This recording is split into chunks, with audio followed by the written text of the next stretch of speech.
2,000 conservatives primed and ready to take this country back.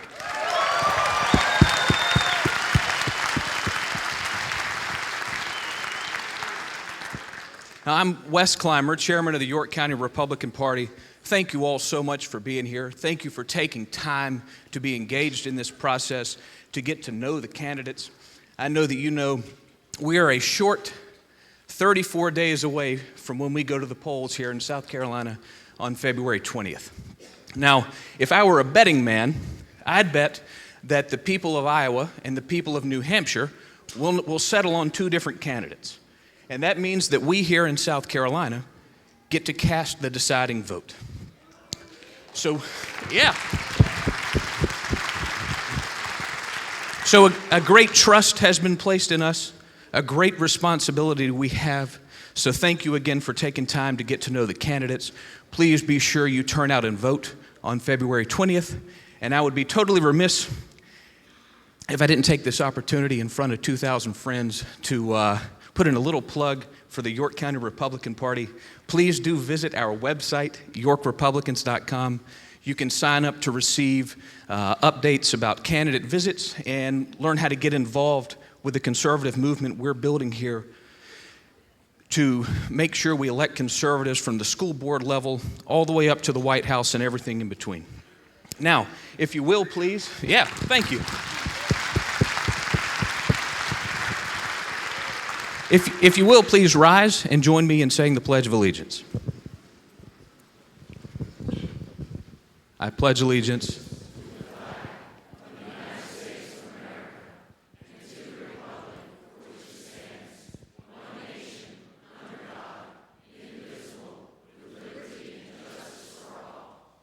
Thank you. And now it is my great privilege to introduce to you former FBI agent, congressman from Michigan, and former chairman of the House Intelligence Committee, Chairman Mike Rogers. Thank you, Wes. And thanks for doing that important work, the chairman of the York County GOP. Thank you very much. Thankless job, but awful, awful important. Thanks for doing it. Thanks for giving up your time and freedom. Thanks for taking your time on a Saturday to show up for something as important as the future of the United States. Nothing else. What more pressing could be than that right there? Let me tell you a little bit about apps, and we'll get the show started here very quickly. Apps is something I started right after I left the chairmanship of the House Intelligence Committee. I realized one important thing. We failed to have a national security discussion in those last couple of elections. And look at the price that we're paying. You want to see what the world looks like without U.S. leadership, turn your TV on. So we decided, let's do something different. Let's build an organization in Iowa, South Carolina, New Hampshire, we have one in Michigan as well, that allows the candidates to get beyond all of the other issues and talk solely, for one period of time, national security. You're going to pick the next commander-in-chief, and as one of those first primary states, you have an outsized responsibility, I argue, to get it right. So by the way, don't screw this up. And so what we did is put these groups together. We recruited locals in every state. Jonathan Hoffman, you may be familiar with, runs it for South Carolina for us, doing a phenomenal job. U.S. Air Force officer, previously is in the reserves, served in the Bush administration. We have great people, great folks. One of our board members here is General Livingston, the Medal of Honor winner, who helps us craft and get this whole national security perspective right. So we've done 24 of these, 13 different candidates. And all of them take the time to talk through and walk through national security. So you're not going to hear a lot of other questions here today. I hope you're not disappointed in that. This is about the future of the country. The number one issue that will face the President of the United States on January 21st, when they get out of bed, 2017, is national security. Think about what has happened in the last 7 years. The last 7 years. ISIS didn't exist. It now is conducting operations in 20 different countries. There's an FBI investigation in all 50 states related to ISIS activities here at home. Within the last few months, we've seen an ISIS attack in the United States, San Bernardino, California. We saw an attack in Istanbul on German terrorists. We saw attack in Indonesia targeted at Westerners. We have seen about 60 attacks disrupted last year alone, just from ISIS in the United States. They hold a land the size of Indiana. They're conducting external operations. They're recruiting people all over the world. They're using social media as a propaganda tool to recruit children, young voices here in the United States to rise up and commit acts of violence here. And I'll tell you the difference. When the president stands up at the State of the Union and says, you shouldn't be worried about a few guys in the back of a pickup truck, it tells me he does not understand the threat to the United States and what that means for our safety and security.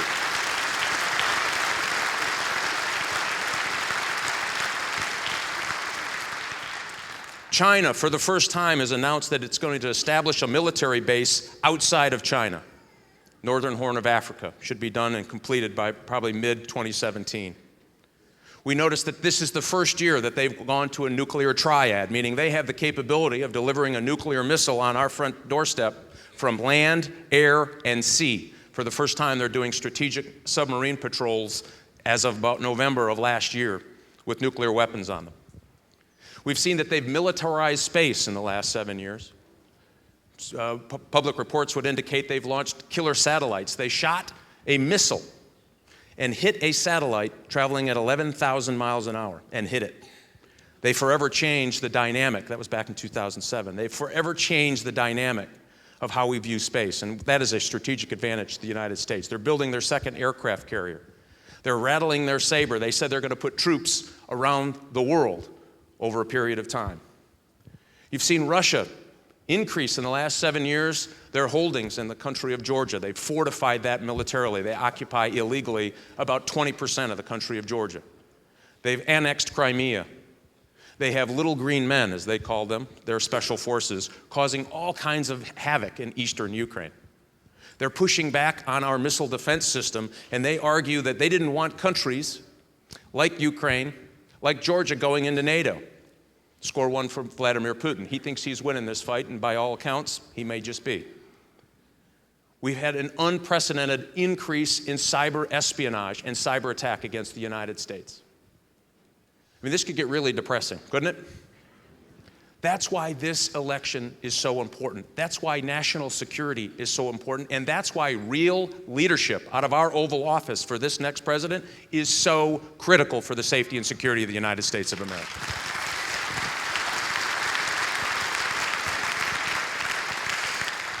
We're going to have a couple of more of these in South Carolina. Thanks for being here. I hope you'll come to other ones. Even if it's not your candidate of choice, please show up. Show the country and the world that we believe national security is so important that you're willing to give up a Saturday morning to come hear a candidate talk about what I think is one of the most important issues to get right in this next election. Thank you for that. We've done, as I said, $600 million in earned media around the country talking about how important national security now is in these early primary states, both for the candidates and the voters, early primary state voters. That's huge. That means people are starting to pay attention. People are starting to understand how important this issue is. And I'll tell you, whoever our nominee is, I want Americans walking into the voting booth thinking national security is important, don't you? We're going to win that fight every day, all day long. So I'm getting ready to bring these folks out. Please give them your attention and respect. What we do is we bring in, for Americans' peace, prosperity, and security, a seasoned professional. Somebody who is non-biased, who is a journalist at heart. And we have the Jean Reserve is going to do that, formerly with CNN as a national security, homeland security reporter. She also did some great work for ABC News. She now runs the communication center out of Washington, D.C., prepping people for really difficult interviews and communication strategies. So she's done 6 of these for us, and what we do is we go back to the campaigns afterward and say, how did it go? Did you like that one? Should we find another one? She by far is the most popular from all of the campaigns interviewer. You will find that she will be tough and she will be fair. So please give the respect that is due, and then allow a great candidate to get up and tell you why he ought to be the next commander-in-chief when it comes through walking through really complicated and sophisticated national security issues. So Jean Reserve is going to be that moderator. Come on up, head this way, Jean, if you can. And I'll tell you, it's a great privilege for me to introduce why I think most of you are here. Senator Ted Cruz, who has such a distinguished career.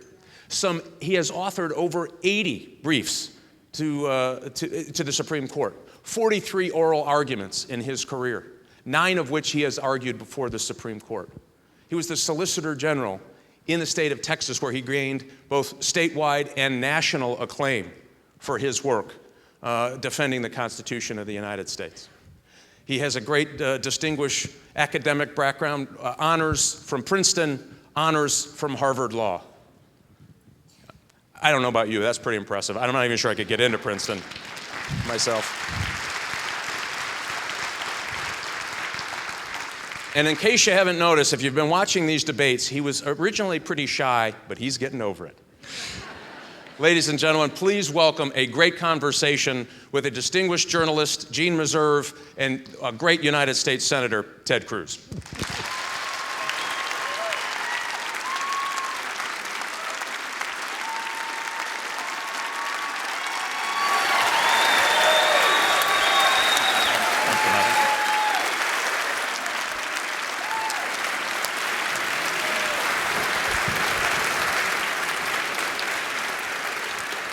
What a great crowd. What a huge crowd. And you sent in hundreds and hundreds of questions. I will be integrating those into the conversation today. So we have heard you, we understand what your concerns are, and we hope to touch on many of them, if not all of them, in the course of this conversation today. Senator, thanks so much for being with us. It's great to be with you, Gene. And Mike, thank you for the very, very kind introductions and your kind remarks. I want to start with the news of the day, Yep. which is that Iran is releasing 4 Americans who have been held there. Yes.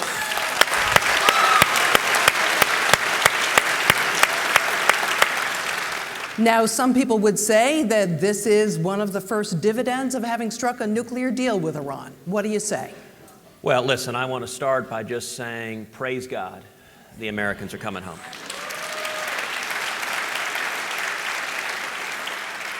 You know, the details are just breaking this morning. We know one of the 4 who's coming home is Pastor Saeed Abedini.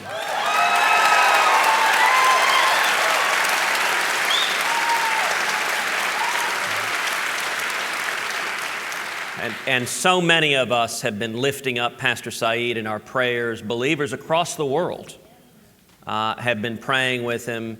Pastor Saeed's wife, Name, I've gotten to know quite well. And she has been just a rock through this. There are 2 little kids desperate for their daddy to come home. And so I'm thrilled, and we are all giving prayers of thanksgiving. The details are still coming out. I hope also among those Americans, I hope Amir Hekmati is included among them. I haven't seen confirmation of that. And I hope Jason Rezian is among them as well. We are waiting for the details on that. And we're waiting for the details on the deal. There may be some ugly parts of this deal that we don't know about yet. So we should withhold judgment. But right now, I give thanks that the Americans are coming back. And this should have happened a long, long time ago. But I would say it didn't.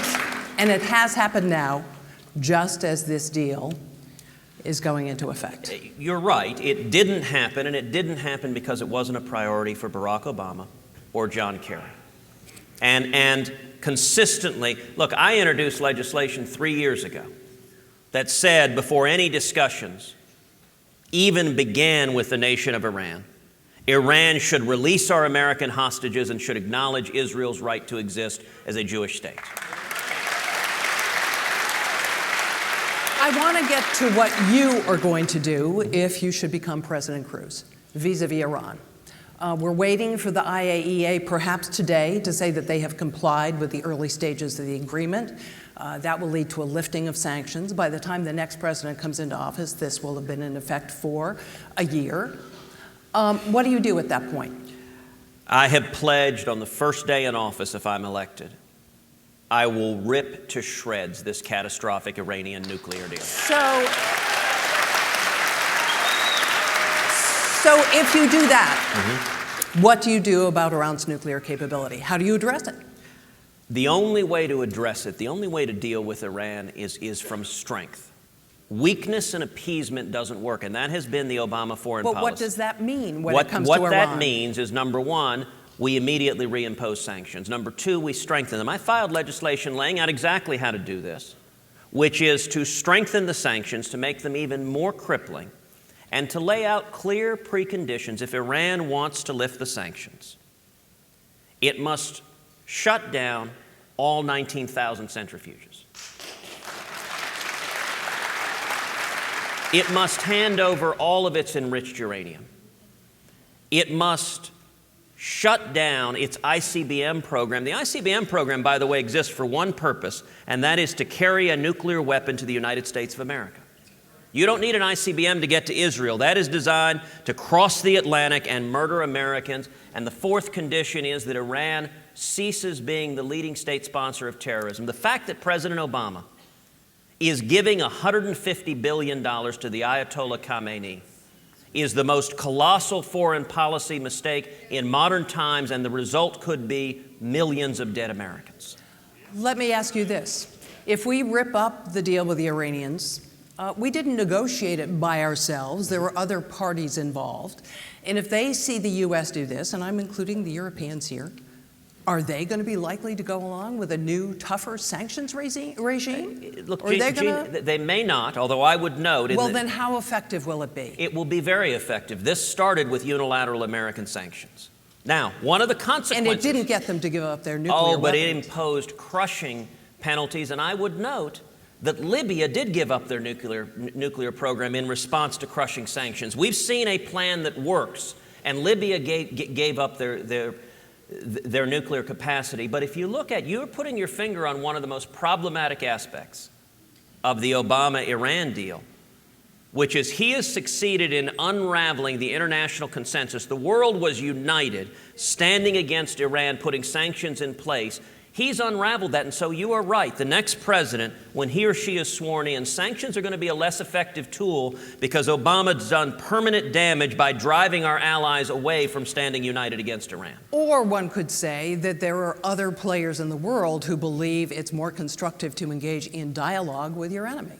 Well, I can tell you during this negotiation, ambassadors for European nations were telling me directly that the Obama administration was leaning on them, was hammering them, that they were getting relentlessly battered by the Obama administration to support this deal. And our allies are not happy with that.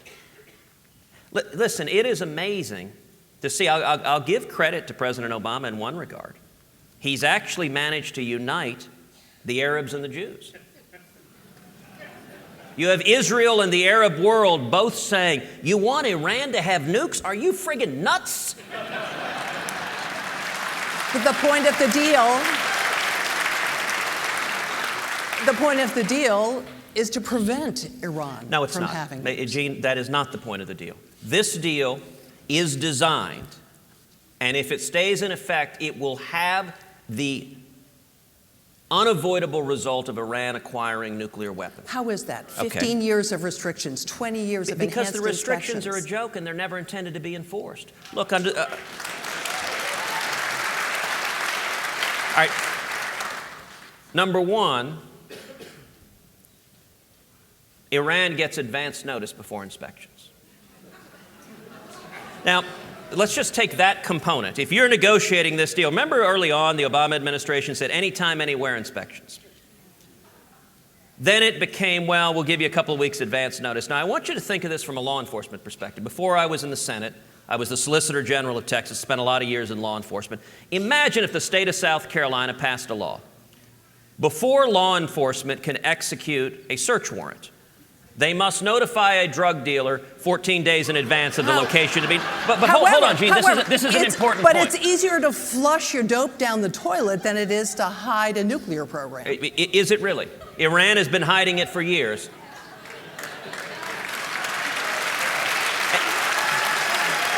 And Gene, it's even worse than that, because not only do you give them advance notice, by the way, if you pass that law is designed to ensure that the inspections always come up clean. You could have every drug search. You tell a drug cartel, hey, El Chapo, we're searching down 201 Smith Street.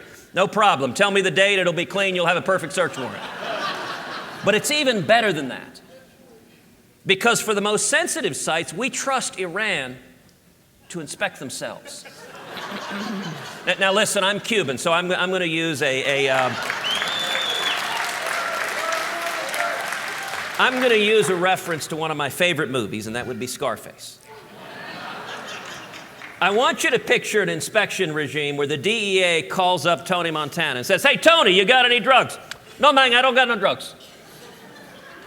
We're literally trusting the Iranians to tell us if they have nuclear weapons.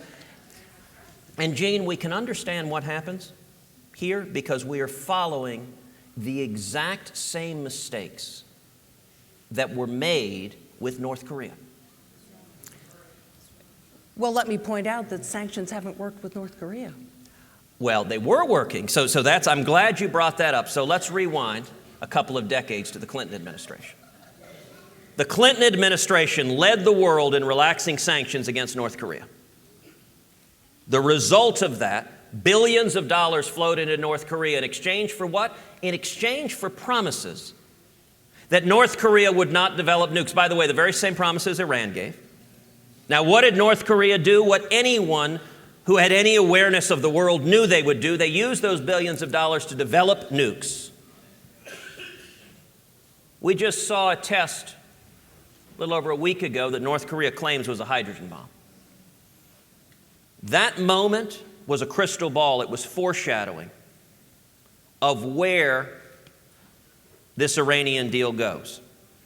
Now, Barack Obama and Hillary Clinton, when they came into office, the first thing they did is they recruited the lead negotiator of the failed North Korea deal to be the lead negotiator of the Iran deal. Literally, there are 7 billion people on the face of the planet. There is one who has screwed this up already. Wendy Sherman is her name, and they said, "That's who we want." And you know what? She came in and negotiated the same deal, except here it's qualitatively worse. The danger is far greater. Listen, you want to know the stakes of 2016? In 2 sentences, if Hillary Clinton is elected, Iran will acquire nuclear weapons. If I am elected, the Ayatollah Khamenei will never have nuclear weapons. So, does that mean you're willing to conduct a military strike if sanctions don't work? Yes. What kind? Look, the number one obligation of the commander-in-chief should be to keep this country safe. Let me explain why Iran's acquiring nuclear weapons is qualitatively worse. Look, North Korea was a disaster. It's now one of the most dangerous places on earth. And both Kim Jong-il and Kim Jong-un were radical, unpredictable, megalomaniacal narcissists. At the end of the day, their number one objective is to stay in power. That at least means some modicum of rational deterrence hopefully can work with them. That both father and son understood and understand that if they ever used a nuclear weapon, that day their regime would end.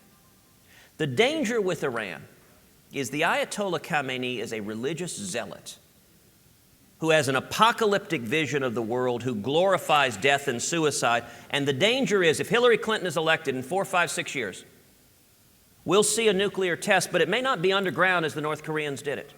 It may be in the skies of Tel Aviv or New York or Los Angeles. And that risk, look, if Do you Iran... not believe there are moderates in Iran as well who are trying to push Iran in a different direction? They have no power. Look, Iran is not a democracy. Well, they negotiated the deal. No, they didn't. No, they didn't.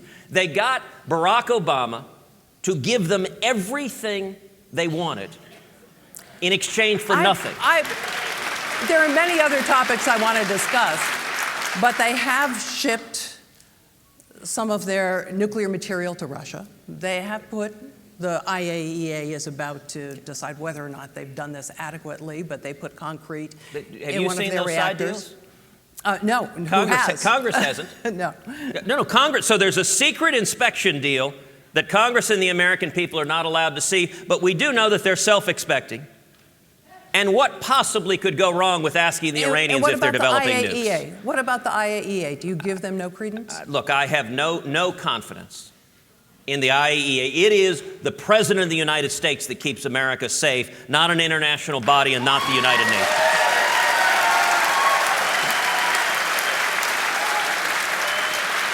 So And Gene, let's take a moment on this Iranian deal. So John Kerry and the State Department are sitting down with the Iranians. In the midst of negotiating this deal, a senior Iranian general tweets, "The annihilation of Israel is non-negotiable." Annihilation, mind you, is the word he used. Now, that apparently wasn't a problem for the Obama administration. They continue negotiating.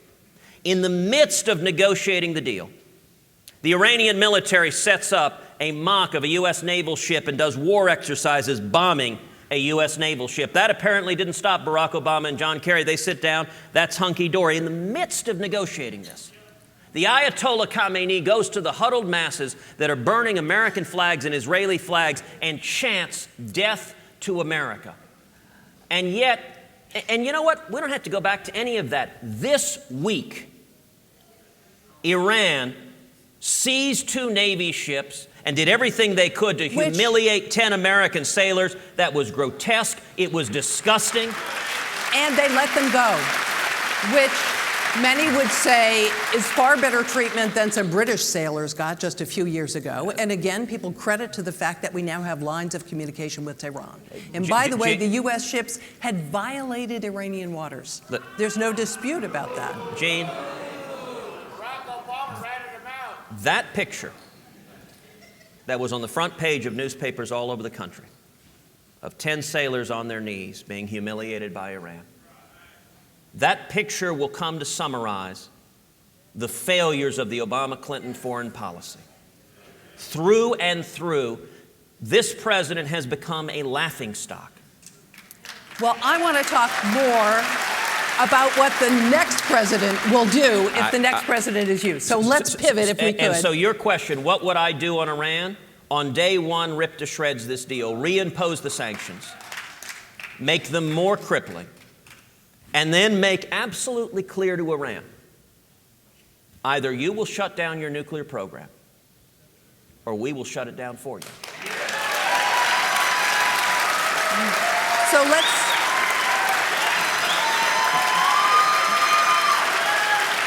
You know, this crowd likes you. But let me actually make a substantive point on that, Gene. Look, I appreciate the support, but it's not that the crowd likes me. It's that the American people are fed up with a president that won't defend this country and won't stand up to our enemies. So let's turn to North Korea, since you did raise it. Yeah. First of all, let me say, you mentioned a test. They said H-bomb. Experts are saying doubtful. No, it's not confirmed. They claim that it was a nuclear test. Whether it was a hydrogen bomb or not, we don't know for sure. So again, what's your strategy? How do you handle North Korea?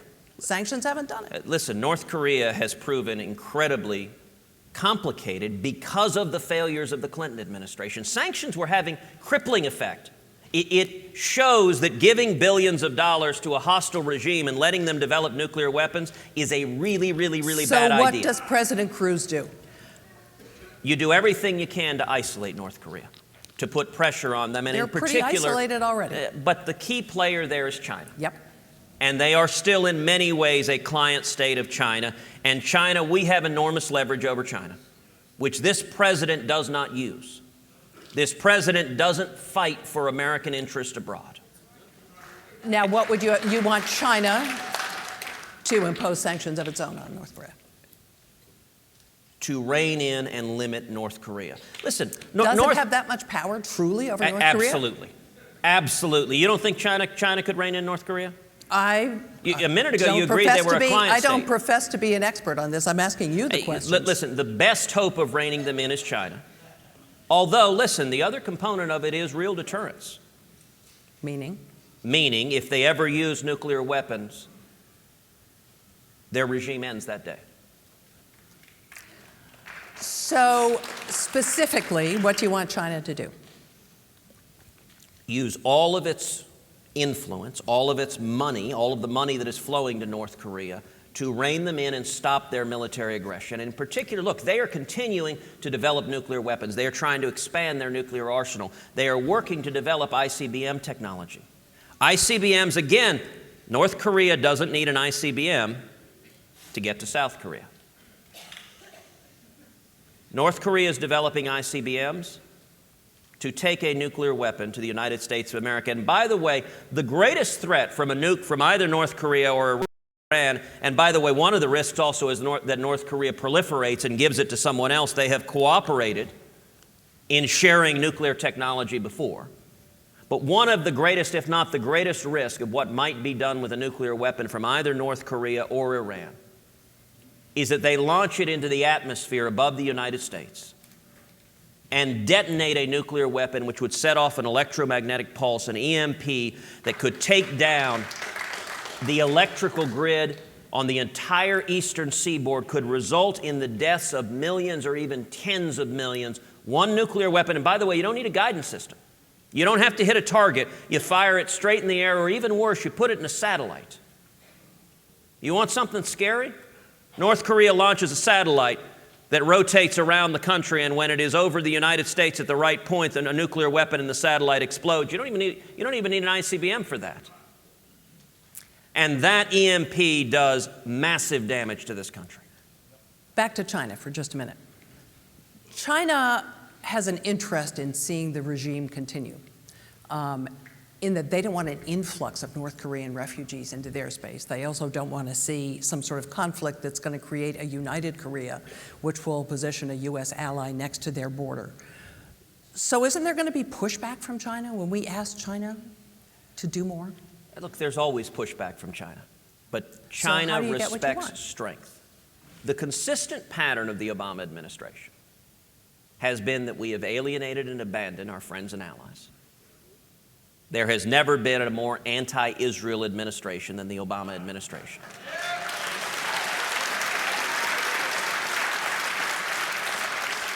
And to our enemies, we have consistently showed weakness and appeasement. Now, that has different consequences. With people who are unmitigated enemies, with people like ISIS and Al-Qaeda, with people like the Ayatollah Khamenei, who have pledged that they want to murder us, that weakness and appeasement has only furthered their gaining the strength and capacity to murder more Americans. Now, there are other players, like China and Russia, that are enemies but not of the same qualitative sort that Iran and ISIS are. They're not endeavoring to murder Americans. And there we need strength in dealing with them. But that strength should be driven. You know, one of the great things that Ronald Reagan showed in the Cold War is there are all sorts of means of using American strength short of engaging in a shooting war. None of them right now is President Obama doing, because he follows the consistent pattern has been that he has given our enemies everything they wanted, and it has undermined U.S. national security. I want to clarify one point. You said if North Korea were to use a weapon, their regime ends. So you were talking again about military action. You better believe it. North Korea uses a nuclear weapon, there will be direct military action. We haven't talked about terrorism directly. And there wasn't another attack last night, this one in Burkina Faso. Yes. Last death toll I saw was 27. It might have gone up since then. So what do you do? Well, this is the latest manifestation of radical Islamic terrorism. And, you know, one of the reasons the American people are so frustrated is because we have a president who is in a state of denial about what we're facing. You know, following the terror attack in Paris, following the terror attack in San Bernardino, President Obama gave a nationally televised address where once again he refused even to utter the words radical Islamic terrorism. But what do you do? What does President Cruz do? I come back to that again. What we need is a commander-in-chief that sets out a clear objective, that we will defeat radical Islamic terrorism. We will call it by its name, we will hunt them down, and we will destroy them. And how will you do that? And let me note at the outset, and I'll talk about the specifics in a moment, but I want to talk at the outset about the strategy and objective that the Commander-in-Chief sets, because that is the most important and everything flows from that. You know, a couple of months ago, President Obama went to Europe, and he said he doesn't believe in American leadership or America winning. Now, I got to say, I think FDR and JFK and Ronald Reagan were all spinning in their graves at hearing a president say that. And I can tell you, my view as Commander-in-Chief on radical Islamic terrorism is to borrow a page from Ronald Reagan in the Cold War. Very simple. We win, they lose. But how do you do it? How do you do it? This is a problem that has metastasized all around the globe. It has metastasized, and it's metastasized because America has receded from leadership in the world, and we've allowed our enemies to grow. So you start, and listen, the model... How do you handle when you have them bombing in Jakarta, you have them staging an attack in Burkina Faso, you have them in Europe, you have them in the U.S.? This is a multi-headed monster. What is the this, by the way? Terror. Terror? But any particular kind of terror? I think there are many kinds of terror, personally, but no. I know This is not many kinds of terror. My views are not at issue. These are Your not views are the issue here. ticked off animal rights activists. No, they are not. There is one, but listen, this is not just a question of semantics. When Barack Obama refuses to say radical Islamic terrorism, when Hillary Clinton refuses to say radical Islamic terrorism, we don't identify the enemy and we don't fight it in a concerted manner. So it's not enough to call them Al-Qaeda, ISIS, Boko Haram, Al-Shabaab. They actually don't call them that anyway, but those are all manifestations of the same thing. And Islamism is a theocratic and political philosophy that mandates that its adherents commit violent jihad to murder infidels. And by infidels, they define that to mean all of us. And to either kill us or forcibly convert us and subject us to Sharia law. That is what Islamism is. And this president does not acknowledge it. He does not fight it. So how do we defeat it? I want to talk about the next president. No, but you have to talk about what we're doing wrong to talk about how you fix it and do it right.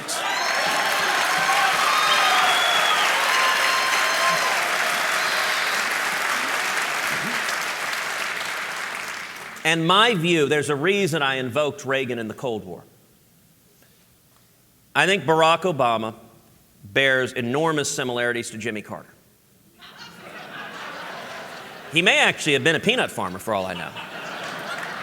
Look, and in the 1970s, we were told by all of the Democratic politicians, by all of the mainstream media, by the Academy, that the Soviet Union, it was unbeatable. We had to accept it. We had to accept second-class citizenship. We had to accept that malaise. We had to put on a sweater and turn down our thermostats. And when Ronald Reagan came in, there is value to speaking the truth. So when Reagan stood up and said, the Soviet Union is an evil empire, the intelligentsia was horrified.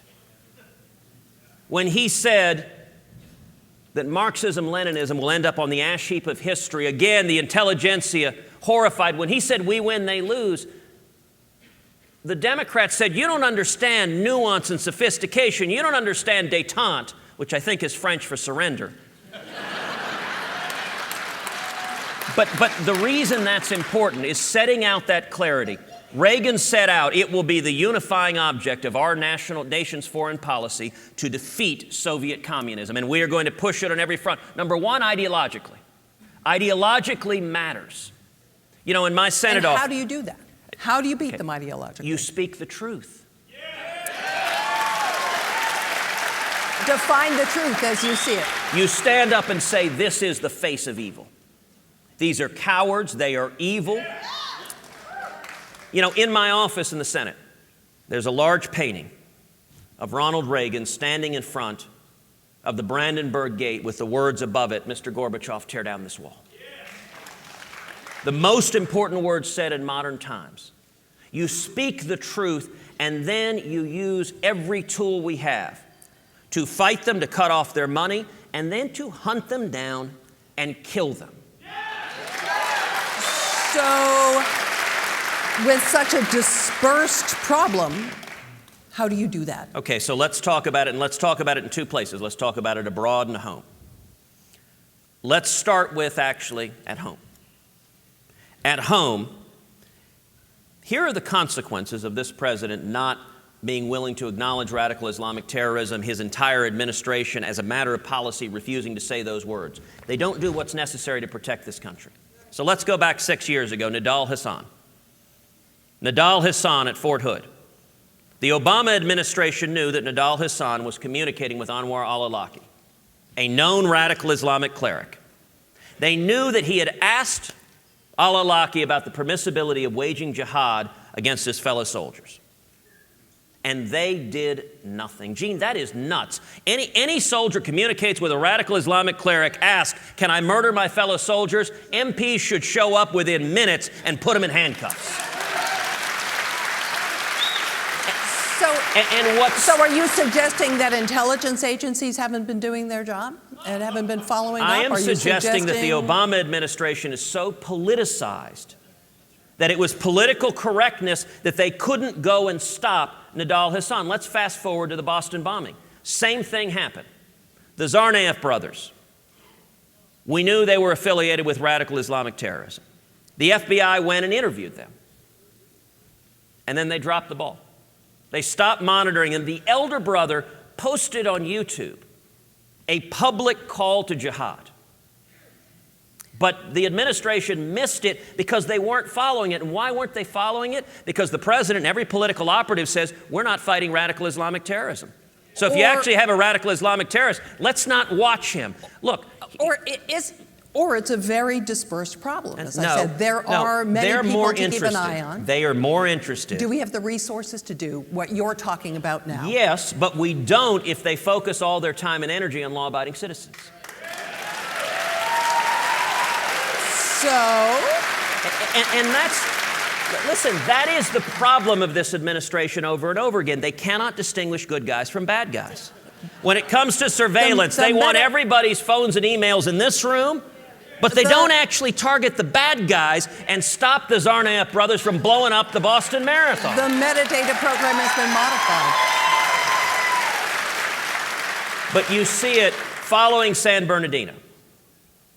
What did President Obama do? Number one, he got up, gave a speech. Well, he did that too. I got to say, under this president, the golf courses of America have never been safer.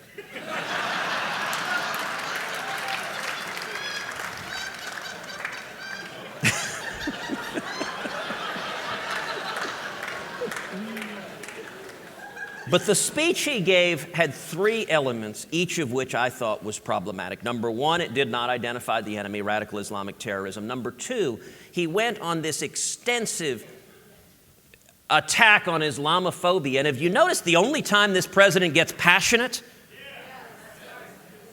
is when he is acting as an apologist for radical Islamic terrorists. But number three, Gene, and this goes right to the point, what did he call for? Taking away the Second Amendment rights of millions of law-abiding citizens. That's his focus. He focuses on good guys instead of bad guys. You focus narrowly and directly. And by the way, another example. How? Give me specifics. Okay, another example. Let's take San Bernardino.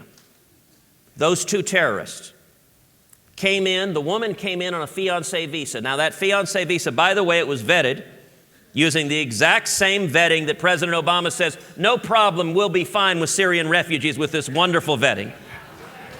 Now, she put on her fiancé application a made-up address in Pakistan. But this crack vetting didn't notice this address didn't exist.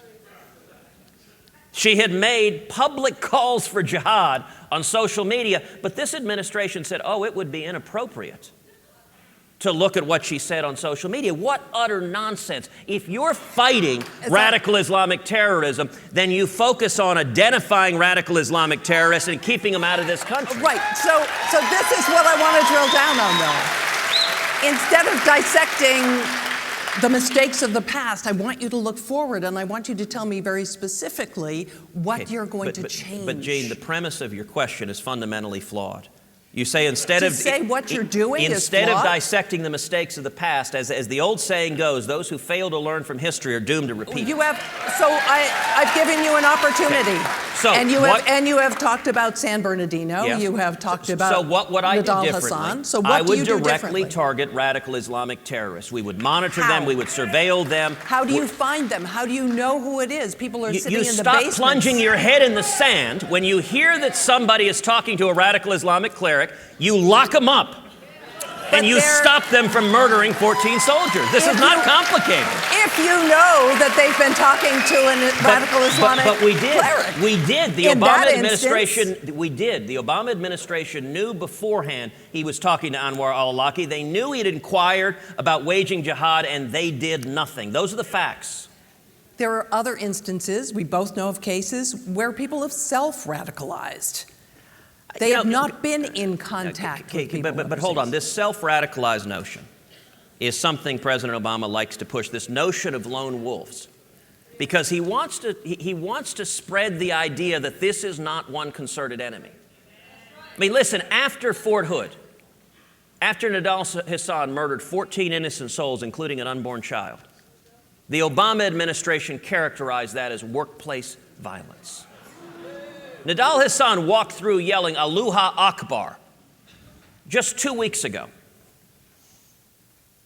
2 Iraqi refugees were arrested, one in California, one in Texas, for being alleged, for aiding and abetting ISIS terrorism. Both of them had gone through the vetting that President Obama promises is so effective. That same night, another terrorist in Philadelphia fired 13 shots at a police officer, hitting him 3 times, pledging his allegiance to ISIS. And President Obama does not acknowledge this threat. So what should we do? Number 1, target the bad guys. Number 2, secure the borders. Border security is national security.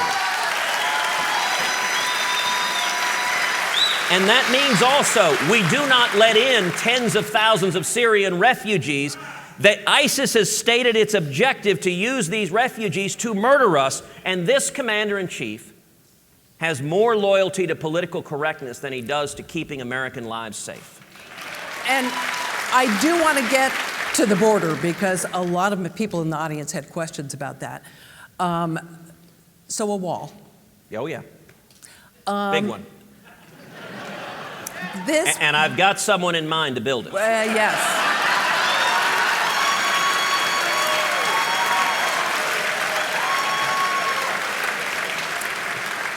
So there are portions of a wall already, and people have found a way around them. People have found a way over them. Will your wall be any different? Listen, walls work, fences work. You want to see how they work? Go travel to Israel and look at the wall they built. When you actually have an incentive, when you actually intend to keep the country safe, walls and fences work. I've laid out a very, very detailed immigration plan on our website. It's tedcruz.org. It's 11 pages, single space. That plan was designed working very, very closely with Senator Jeff Sessions and Congressman Steve King, probably the 2 strongest advocates of securing the border, stopping amnesty, and keeping this country safe. So how do we do it? We start by building a wall. Do you know existing federal law, Gene, mandates 700 miles of reinforced fencing? Do you know how many miles the Obama administration is allowed to be built? 36. 36 out of 700 miles. President simply will not comply with law. What will I do? I'll comply with law and build the wall. So the Bush administration put up some wall too.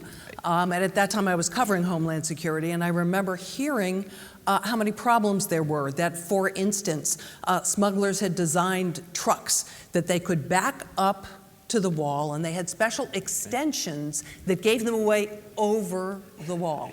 Look, there's no doubt the wall alone doesn't do it. That's why I have a detailed enforcement plan. I represent Texas. We've got about 1,200 miles of border with Mexico. When you're down on the border, when you're visiting with law enforcement, they say the most effective tool is boots on the ground. We will triple the Border Patrol. We will increase fourfold the fixed wing and rotary wing aircraft so that you're monitoring and surveilling the border. So when there's an attempted incursion, you're right, they'll try to cross. When you have monitoring, you can direct the boots on the ground to where the incursion is and stop it. If all the technology works, and that was another problem with the first iteration of the wall. Listen, this is not that complicated. Well, apparently it was. It is not that we don't know how to do it. It's that we're missing the political will. Democrats and too many Republicans don't want to get it done. The difference is, as president, I will secure the border and I will stop illegal immigration. So, someone I know was talking to someone from Mexico recently who said actually they'd welcome a wall because it would keep all the guns from the U.S. from going south to fuel the drug war in Mexico. So let me just ask you about that. Someone you know was apparently a Democratic propagandist. No, actually it wasn't. Look, that... Will you do anything to I stop will the flow of guns I will southward? note. Yes, I will stop the Obama administration's Fast and Furious program from illegally selling guns to Mexican drug cartels. And Fast and Furious was stopped a long time ago, and guns are still flowing southward. But gosh, has anyone been prosecuted? I don't think so. No. And if you or I did that, if anyone in this room illegally sold guns to a Mexican drug cartel, and if the gun we sold them was used to murder law enforcement officers, we'd be thrown in jail. But guns are still going south to the drug cartels. Not part of Fast and Furious, but they're still flowing last south. I so checked. I'm just asking you last if there's I anything checked, you're going to the do on drug cartels don't have a shortage of guns. that. No, they don't. You may have noticed RPGs or any number of other weapons. You may have noticed drug cartels are not overly concerned with following the law. I have noticed. So that at the end of the day, listen, when it comes to securing the borders, you build a wall, you triple the Border Patrol, you increase fourfold the fixed wing and rotary wing aircraft, but you also put in place a strong E-Verify system at the workplace so you cannot get a job without demonstrating you're here illegally. You also put in place a biometric exit-entry system on visas because, as you know, 40% of illegal immigration doesn't come across the border. It's visas that come legally that overstay. Again, and how do you find those people who overstay? Well, federal law right now mandates a biometric exit-entry system. Mm-hmm. Once again, the Obama administration just refuses to comply with that law. What you do with a biometric exit-entry system is we know when they leave, and we know the instant someone has overstayed their visa, and you go and get them and you send them home. How do you know where they are? That's where you engage. Usually when someone comes in with a visa, they're coming in for a specific purpose and you know where they are. That's where you engage in law enforcement. Truth. And listen, if they evade us, then we use law enforcement. But when we're monitoring them right now, we don't know when people leave. Without a biometric, without, say, a fingerprint, we have no idea if someone has left or not. The first thing you do, yes, you're right, if they completely go underground, they might evade us for a time. But if anyone is actually trying to do commerce and use their name, if we know who we're looking for, then law enforcement can identify them and track them down. And we have the resources to do it? Of course we do. Okay. And by the way, another important component of that, as president, I will end sanctuary cities.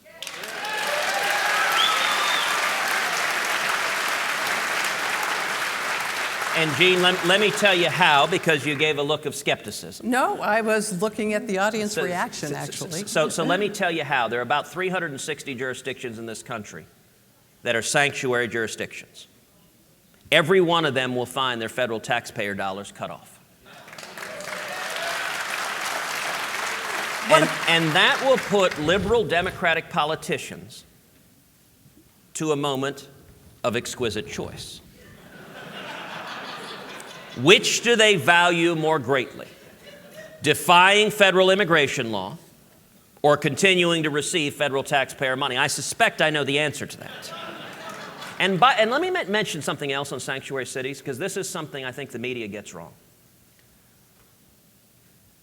Sanctuary cities is not a left-right issue. Sanctuary cities are something that unite the American people. And let me point out, the city of San Francisco, the bluest spot in bright blue California, the People's Republic of California, just voted out of office their sheriff who embraces sanctuary cities after the murder of Kate Steinle. That's the people of San Francisco who said, enough already, enforce the laws. This is bipartisan. This is widespread across America, and it's only the politicians in Washington that aren't willing and don't want to enforce the laws. We need to enforce the laws. Before we leave the border, a lot of the people coming over the border now are from Central America, actually, leaving because of conflict there. Yes. What do you do to address that problem? The cause of the influx. Well, listen, the cause of the influx is President Obama's illegal amnesty. And this is something, again, listen, this administration has a very cynical view of the American people. They think we're gullible. After the attack on Benghazi, they blame it on some stupid video that nobody watched. Mind you, Hillary Clinton told Chelsea at the time, it's a terrorist attack, but hey, this is a better political story. So when it comes to Central America, they blame the Central American influx of unaccompanied minors on the violence down there. Well, you know, I'll tell you, we've seen refugee waves from other countries across the world. And it tends to be whole families that come in. You don't tend to have a bunch of unaccompanied minors coming over. And it's interesting, that directly followed when President Obama illegally granted amnesty to people who came as children. And the predictable result, if you say if you come as a child you will get amnesty, guess what? A whole bunch of children begin coming. And listen, I went and visited where these children were being detained. The people bringing these kids in, they're not good-hearted social workers wearing Birkenstocks with beards. They are vicious, violent drug cartels. These children are being physically assaulted. They're being sexually assaulted. I'll tell you one of the stories I heard visiting Lackland Air Force Base where a number of children were being housed. I heard the story of the drug cartels, the social workers that are dealing with these kids, that the cartels were forcing kids, young boys and young girls, to cut off the fingers and ears of other young boys and young girls, to send them to their parents to extract ransoms from them. And that they were dealing with traumatized children, both those with physical, having been tortured in this regard, but also the other kids who were forced to carry this out with some drug lord putting a gun at his head. Nobody who cares about compassion would want to see little boys and little girls being abused by drug cartels. And here's what the administration engages in. You know, it's interesting. The Border Patrol did a study of why are people coming? What changed? Why did we suddenly see all these unaccompanied children? The overwhelming majority of the answers they gave is they said, because if we get here, we get amnesty. We get what they call a permiso. That's what the refugees told them, that they understood, okay, Obama says all we have to do is get here. And imagine the horrifying choice a parent is making. Handing their child over to a drug lord because they're promised amnesty if they can just get to America. That's what Obama's done. Amnesty is not a compassionate policy. It is a heartless policy that results in people suffering. And so how do you address the problem of the cartels and the violence in Central America, which does exist? Look, there's no doubt there is violence in Central America. For one thing, I don't think it is our obligation to solve every problem across the face of the earth. This one impacts us because it's so close, one would argue. If we secure the borders, that will have a real impact on the drug cartels. Part of the smuggling is coming across the border. And by the way, one of the steps that we ought to look very closely at doing is not only building a wall on our border, but working with Mexico to get them to build a wall on their southern border. And the reason is simple. Look, that border is much, much smaller, the southern border of Mexico, than is the northern border. Right now, a majority of the immigrants coming into this country are what DHS classifies as OTMs, other than Mexicans. And there's a very heavy migration of people from Central and South America coming through the southern border of Mexico. We should work with Mexico to secure that border, which will then be a double layer of defense on our border and also on their southern border to stop this illegal immigration. The audience gave us questions on these topics, Yeah. but some others, and Yeah. I want to touch on some of them before we wrap up. And here. let's make sure before we wrap up, we get to the other half of defeating ISIS, because we talked about it at home, and I well- want to talk about abroad. So just at some point, let's get back to that. Okay, let me throw you a few of these first. Sure. What is your stand on the United Nations and its role in world leadership? I think the United Nations is an absolute disaster.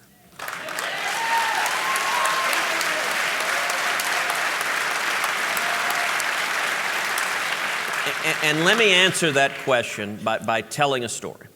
So, before I was in the Senate, I was the Solicitor General of Texas, which is the chief lawyer for the state in front of the U.S. Supreme Court. And we ended up fighting and winning some of the biggest battles in the country defending conservative principles. So we defended the Ten Commandments monument on the state capitol grounds, went to the Supreme Court.